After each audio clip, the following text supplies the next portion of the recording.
শুভ নববর্ষ সবাইকে পহেলা বৈশাখের অনেক অনেক শুভেচ্ছা আর অনেক অনেক ভালোবাসা রইল। আর যেহেতু পহেলা বৈশাখে পান্তা ছাড়া কিন্তু একদমই চলে না, যেহেতু আমরা বাঙালি, আমরা মাছে ভাতে বাঙালি, তো এই জন্য মাছ আর সাথে ভর্তা আর কাঁচা মরিচ পেঁয়াজ হলে কিন্তু একদমই জমে যায়। হ্যালো এভরিওয়ান, আসসালামু আলাইকুম। তো কালকে গেছিলাম শপে মাছ নেওয়ার জন্য। তো যেতে যেতে অনেকটাই দেরি হয়ে গেছিল, যে দেখি সবগুলোই মাছ ছোট সাইজের 400 থেকে 500 গ্রামের মধ্যে। যেহেতু আজকে পহেলা বৈশাখ, তো এই জন্য গতকালকে কিন্তু বড় মাছগুলো সেল হয়ে গেছে। আর যেতে যেতে আমি একদমই ছোট মাছগুলো পেয়েছি। যেহেতু ছোট মাছ ছিল সবগুলো 400 থেকে 500 গ্রামের মধ্যে, তো ছোট মাছের টেস্ট কিন্তু ওইরকম ভালো লাগে না। তো যার জন্য আমি শুধুমাত্র একটাই মাছ নিয়েছি 400 গ্রামের। তো 400 গ্রামের এই মাছের দামও কিন্তু নিয়েছিল 500 টাকার ওপরে।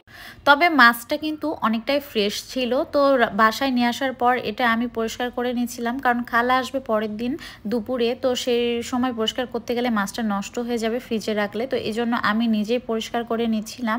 যেহেতু মাছটা আমি সকালে খাবো, এই জন্য সুন্দর মতো পরিষ্কার করে ধুয়ে সুন্দর করে এখন আমি ফ্রিজে রেখে দিব, আর সকালে যাতে চটপট বের করে এটা ভেজে নিতে পারি। তো সকালে ঘুম থেকে উঠে কিন্তু আমি এই তো চুলায় প্যান বসিয়ে দিয়েছি। আর এই ইলিশ মাছটা কিন্তু আমি সর্ষের তেলে ফ্রাই করছি, কারণ সর্ষের তেলে ফ্রাই করলে খেতে অনেক বেশি মজা লাগে। আর তার সাথে কয়েকটা শুকনো মরিচ দিয়ে দিয়েছি, কারণ শুকনো মরিচের সাথে খেলে কিন্তু অনেক বেশি মজা লাগে পান্তা ভাত। আর এইদিকে আমি ইলিশ মাছ দিয়ে আলু দিয়ে ভর্তাও একটা করে নিয়েছি, আর পেঁয়াজ রেখেছি, আর এই তো পান্তা ভাত রেখে দিয়েছিলাম রাতে। তো এইগুলো সব কিছু মিলিয়ে সকালের নাস্তা কিন্তু আমার রেডি। আজকে সকালে এই খাবারগুলোই খাবো, অন্য কোনো খাবার খাবো না।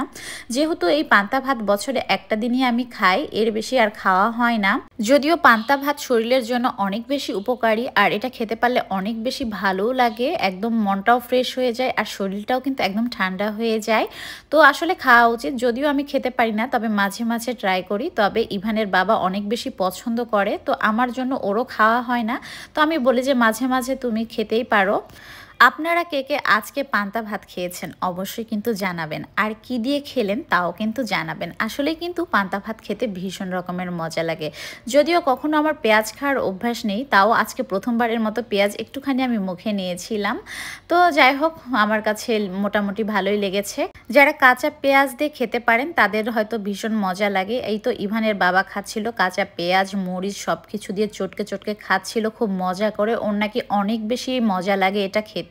আমাদের তো আজকে সকালে নাস্তা করতে করতে সকাল 10টা পার হয়ে গেছে। আর এত পরিমাণ যে রোদ বাহিরে তা বলার মতো না। আমার ছেলে দুটো ভীষণ বায়না করছিল বাহিরে বের হওয়ার জন্য, কিন্তু এত পরিমাণ রোদ তাদেরকে আর বের করা হয়নি। দেখি বিকেলে যদি নিয়ে বের হতে পারি। তো আজকের ভিডিওটা কেমন লাগলো অবশ্যই জানাবেন, আর ভালো লাগলে লাইক কমেন্ট শেয়ার করে দেবেন। আল্লাহ হাফেজ, টাটা অ্যান্ড টেক কেয়ার।